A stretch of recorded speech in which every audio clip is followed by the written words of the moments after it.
안녕하세요. 승리한산 가족 여러분. 오늘은 다니엘서 1장 17절에서 21절까지의 말씀입니다. 다니엘서 세 번째 강좌로 다니엘의 지혜라는 제목의 말씀입니다. 승리하는 삶은 말씀 중심, 예배 중심의 성경 전문 교사를 양성하기 위해서 만들어진 성경 공부 교재입니다. 2016년 8월 현재 저희들은 다니엘서 1장에서 6장까지의 말씀을 보고 있으며 승리한 삶은 발행이신 박유일 목사님의 구석서로 조망한 성경 연속 강해집 다니엘서 1권을 통해서 1장부터 6장까지의 내용이 편집되어 있습니다. 전체적인 구조는 저희들 주일날 방영된 위크 스터디에서 여러분들 확인해 주시기 부탁드리고요. 이 내용을 기초로 하나님께서 우리에게 주시는 상황과 그 안에서 우리와 하나님과의 관계, 그리고 하나님이 주시는 은혜를 보게 됩니다. 오늘 말씀은 바로 이 하나님과의 관계를 우리가 어떻게 정립했을 때 하나님께서 우리에게 무엇을 허락해 주신지, 하나님과의 바른 관계를 통해서 우리가 얻게 되는 은혜를 경험하게 되는 것입니다. 그것이 바로 오늘 말씀입니다. 그래서 세상을 통치하시는 하나님의 주권이 이스라엘 중심으로 어떻게 펼쳐지는지 묵상해 봅시다. 하나님께서 우리가 항상 구속사적인 관점으로 성경을 볼 때, 또 우리 인생을 볼 때 하나님께서 뜻을 정하여 하나님의 계획에, 하나님의 뜻에 일치된 삶을 살려고 할 때 하나님께서는 1장에서 여호야김 왕에서부터 다니엘과 그 세 친구를 등장시킴으로써 구속사의 중심 일꾼을 바꾼 것을 보여주셨으며, 그 안에서 이 다니엘과 세 친구 4명을 선택하여서 무엇을 주시냐면 항상 능력을 주세요. 위임하세요. 하나님의 일을 할 수 있도록 우리에게 능력과 그 일을 할 수 있는 권한을 위임해 주신다는 겁니다.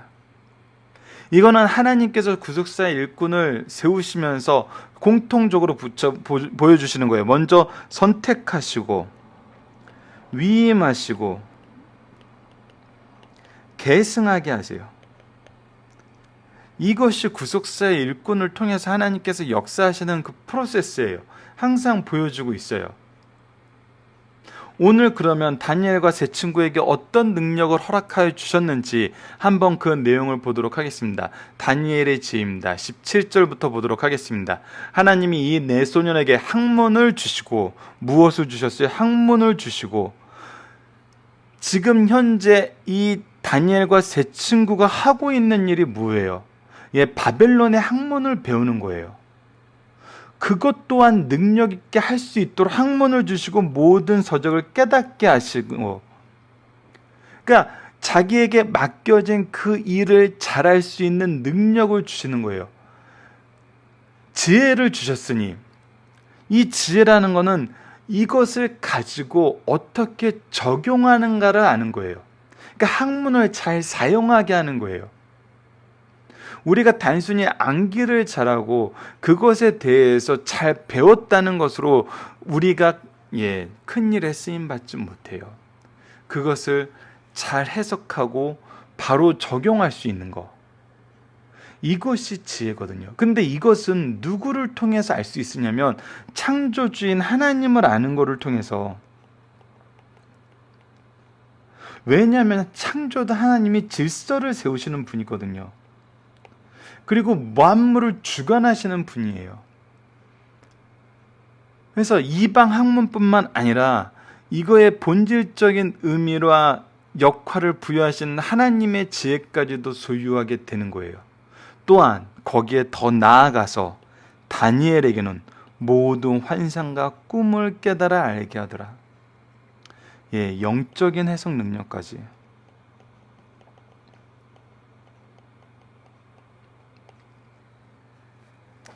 이것이 하나님께서 다니엘과 세 친구에게 주었던 능력이었습니다. 상급이었어요. 하나님의 일을 맡기기 위해 주신 달란트였던 것입니다. 자, 근데 이것은 단순히 하나님이 얘기하고 다니엘과 세 친구가 그렇게 하는 대로 그렇게 생각하고 그렇게 믿었던 게 아니에요. 이런 하나님이 주신 지혜는, 하나님이 주신 능력은 세상 사람들 앞에서도 인정받게 됩니다. 자, 왕이 말한 대로 18절입니다. 왕이 말한 대로 그들을 불러들일 기한이 찼으므로 환관장이 그들을 느부갓네살 앞에 데리고 가니, 자, 환관장이 지금 다니엘과 세 친구를 관리 감독하던 사람이에요. 이 사람이 느부갓네살에게 데려갔다는 것은 우선 누구의 인정을 받은 거예요? 이 세 사람이 환관장의 인정을 받은 거예요. 왕이 그들과 말하여 보매 무리 중에 다니엘과 하나냐와 미사랴와 아사랴와 같은 자가 없으므로, 분명히 왕도 평가해 보는데 이와 같은 학문과 서적을 깨닫고 지혜 있는 자들이 없었다는 거예요. 그래서 그들을 왕 앞에 서게 하고 왕이 귀 쓰는 사람들의 무리에 서게 했다는 겁니다. 왕이 그들에게 모든 일을 묻는 중에 그 지혜와 총명이 온 나라의 박수와 수객보다 10배나 나은 줄 아니라. 단순히 처음에 새롭게 배워서 이 포로들 중에서 지혜롭고 왕족이면서 귀족들 중에서 지혜로운 자들을 뽑아서 세워놨는데 그 무리 중에서만 뛰어난 것이 아니라 온 나라의 박수와 술객보다도 이미 고관이 되어 있고 이미 왕의 싱크탱크, 그들의 지혜 어드바이서들, 지혜 좋은 자들보다도 훨씬 더 지혜와 총명이 10배나, 그냥이 아니라 10배나 나온 줄 알았다는 거예요.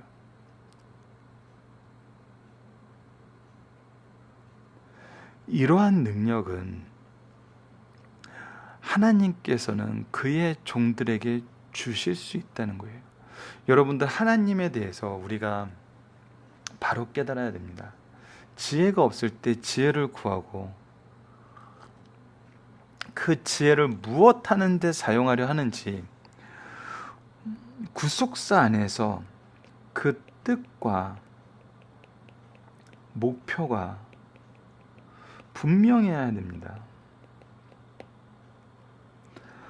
우리가 때로는 세상적으로 세상의 학문을 잘하기 위해 하나님의 법을 어기는 경우가 있어요. 하지만 다니엘과 세 친구는 완전히 반대의 모습을 보여줍니다. 세상 학문과 세상 풍습과 문화와 그 안에서의 성공을 위해서 자기의 영적인 것을 포기하는 것이 아니라 영적인 것을 지키기 위해서 스스로 환난과 고역의 길에 들어섰어요. 하지만 그 환난과 고역의 길이 결과적으로 무엇을 허락해 줬냐면 세상 사람들에게 은혜와 긍휼을 얻게 하였고, 이 세 사람은, 이 다니엘과 세 친구는 더욱더 많은 지혜와 학문과 능력을 소유하게 되었어요. 이것은 하나님의 선물이었어요. 결국 하나님의 뜻에 따라서 사는 사람들이 세상과 사람들 모두에게 은혜의 대상이 된다는 거예요. 축복의 대상이 된다는 거예요. 더군다나 다니엘은 고레스왕 원년까지 있으니라 하면서 장수의 축복까지 받게 돼요. 여러분, 하나님께서 장수에 대해서 성경에 크게 두 가지를 얘기하십니다. 첫 번째, 그 부모를 공경하면 이 땅에서 잘되고 장수하리라. 부모 공경하는 자에게 보여주시는 축복이, 대표적인 축복이 바로 잘되고 장수하는 것이에요. 그러니까 그냥 단순히 오래 사는 것이 아니라 강건하게 좋은 모습으로 오래 사는 축복을 받았어요. 그리고 하나님 앞에서 뜻을 세운 이 다니엘에게 지금 느부갓네살, 벨사살, 다리오, 고레스, 메디아 바사는 두 연합제국이에요. 느부갓네살은 바벨론이에요. 4명의 왕에게, 엄밀히 말하면 세계의 왕국 안에서 4대에 걸친 세계 제국 안에서 지금 다니엘은 계속 총리의 역할을 합니다. 자, 그렇다면 이 장수의 축복은 무엇을 의미하는 걸까요? 무엇을 의미하는 걸까요? 지금 다니엘은 무엇으로 쓰임을 받고 있나요? 하나님의 구속사의 일꾼으로 쓰임 받고 있습니다. 앞으로 이 내용은 우리가 6장까지 줄기차게 확인합니다. 그렇다면 하나님께서 다니엘에게 장수의 축복을 주신 것은 무슨 일을 맡기시기 위한 거예요? 구속사의 일꾼으로서 세상을 향한 선지자의 역할을 감당하게 하시기 위함입니다.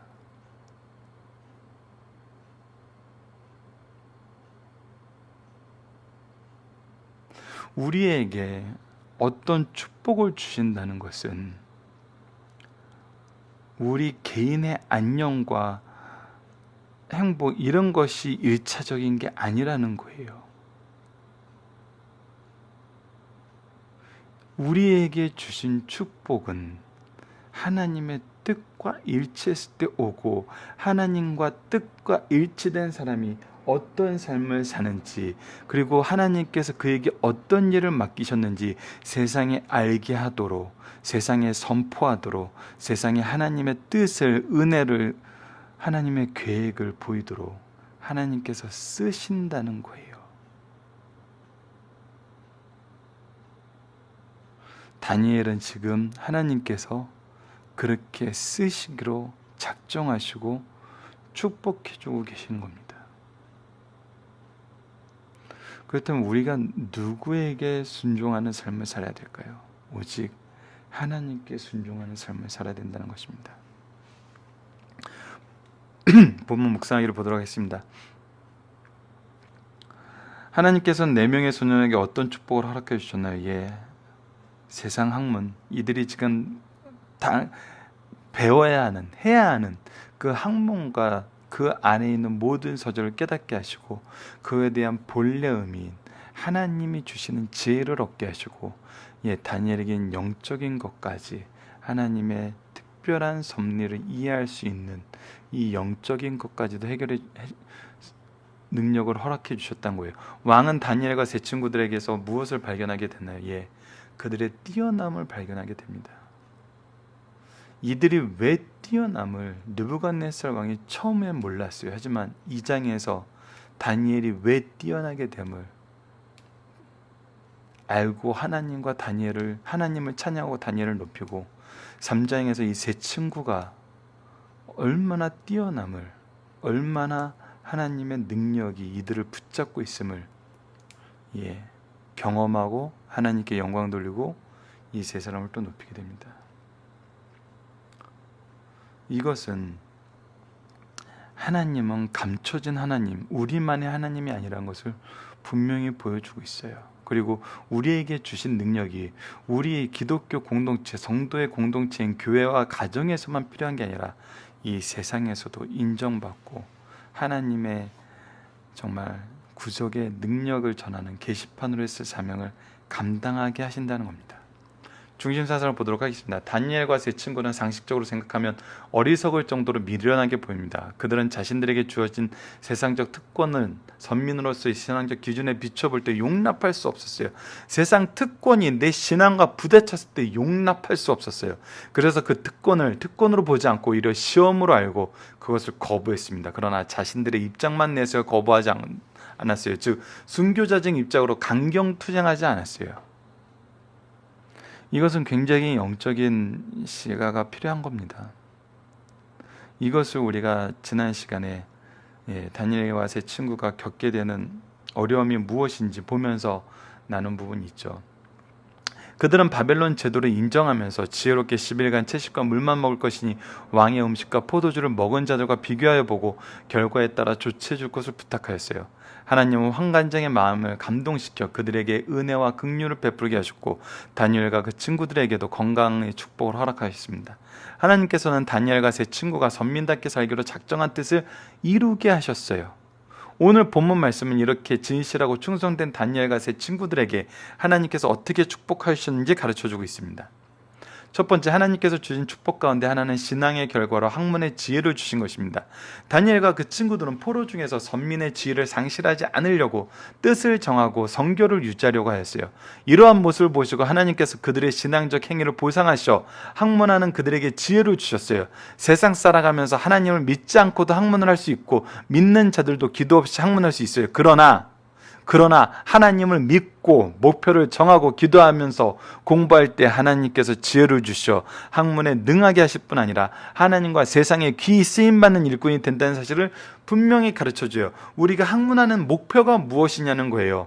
하나님의 영광을 위해서 해야 된다는 거예요. 하나님의 목표와 어긋나는, 하나님의 뜻과 어긋나는 방법으로 했을 때는 우리는 하나님의 능력으로 승리할 수 없어요. 우리의 노력으로 어느 정도 단계는 이룰 수 있어요. 하지만 그것은 헛되고 어떤 이 모든 것이 헛되더라는 전도자의 말씀과 같이 결국 헛된 걸로 끝나요. 하지만 다니엘과 그 세 친구가 가진 학문과 능력이 어떻게 역사하시는지 앞으로의 말씀을 통해서 우리가 같이 확인하도록 하겠습니다. 2번입니다. 참된 경건은 세상적 삶의 저해 요소도 되지만 승리의 직접적인 요인이 된다는 거예요. 이것이 신비이고 이것이 비밀입니다. 세상 사람들 알려줘도 믿으려 하지 않고 받아들여 하지 않은 거예요. 오히려 미련하게 생각하고 거칠게 여기는 거예요. 하지만 우리에게는 승리의 직접적인 요인이라는 겁니다. 성도는 세상에서 경건히 살고자 할 때 박해를 받습니다. 그러나 그 박해와 고난은 승리의 요인이 된다는 거예요. 하나님은 다니엘과 세 친구들에게 지혜를 주셨는데 함께 3년간 학문한 동료보다 10배나 지혜롭고 총명하게 하셨어요. 단순히 동료보다 10배나 지혜롭고 총명한 게 아니에요. 이 지혜자들보다도 박수와 술객보다도 10배나 놀라웠어요. 참된 경건을 지는 자는 천부적인 재능을 타고나지 않을지라도 하나님께서 지혜와 총명을 주시고 그들의 인생이 영육간에 승리하게 하신다는 사실을 보여주신 말씀이에요. 우리에게 주신 달란트는 우리에게 일을 맡기실 때 하나님께서 그 능력으로 주시는 거예요. 그래서 우리가 맡길 일을 할 수 있는 준비가 되었을 때, 우리의 마음이 하나님 앞에 무릎 꿇었을 때, 하나님의 뜻과 우리의 뜻이 일치되었을 때, 세상 것을 버리고 하나님의 뜻을 선택하고 우리의 영적인 생활에 집중할 때 하나님께서 능력을 주시고 모든 것을 능히 하실 수 있도록 인도해 주신다는 겁니다. 경건한 삶은 장수의 밑거름이 되며 그 장수는 역사를 빛나게 한다는 겁니다. 다니엘은 주전 605년 10대의 소년의 몸으로 포로가 되어 주전 536년 고레스 왕 3년까지 다니엘서 10장 1절에 있습니다. 세 나라 바벨론, 메데, 바사와 네왕, 느부갓네살, 벨사사, 다리오, 고레스 때 고위 관리 총리로 장기간 권자에 있었어요. 다니엘은 마음이 민첩하여 다른 총리들과 고관들 위에 뛰어났고 아무 허물도 없이 충성되었어요. 아무 그릇됨도 없었어요. 그래서 그는 노아와 욥처럼 경건히 살았다고 평가받았어요. 오늘도 이처럼 경건한 자에게 장수와 승리의 삶을 살게 하신다는 말씀을 우리에게 주고 있습니다. 여러분, 살펴보기 정답은 카페를 통해서 다운받아서 확인해 주시고요. 적용하기입니다. 경건한 자들에게 주시는 하나님의 축복은 무엇이고 이거에 대한 증거를 나눠봅시다. 경건한 자들이 이 세상에서 인정받지 못하는 경우가 없어요. 이 세상 지혜자들이 정말 다투어 와서 지혜를 구하는 그런 사람이 되지. 미련한 자와 아집과 폭력으로 점철된 자는 없어요. 우리가 경건한 삶을 살았을 때 하나님께서는 이 세상에서 하나님의 복음을 전할 만큼 능력과 권위를 허락해 주십니다. 그래서 그 하나님의 능력을 보고 깨닫고 인정하는 자들은 우리를 통해서, 경건한 자들을 통해서 하나님의 은혜를 경험하게 돼요. 하지만 물론 우리 사도행전에서 배웠던 대로 거부하고 믿지 않으려는 자들은 오히려 우리를 핍박하게 됩니다. 그러나 그것이 우리가 능력이 없음이 아니에요. 하나님께서 우리를 구속사의 능력 있는 일꾼으로 삼으실 때 능력을 주셨어요. 제가 이렇게 방송을 만드는 것도 많은 사람들이 얘기를 합니다.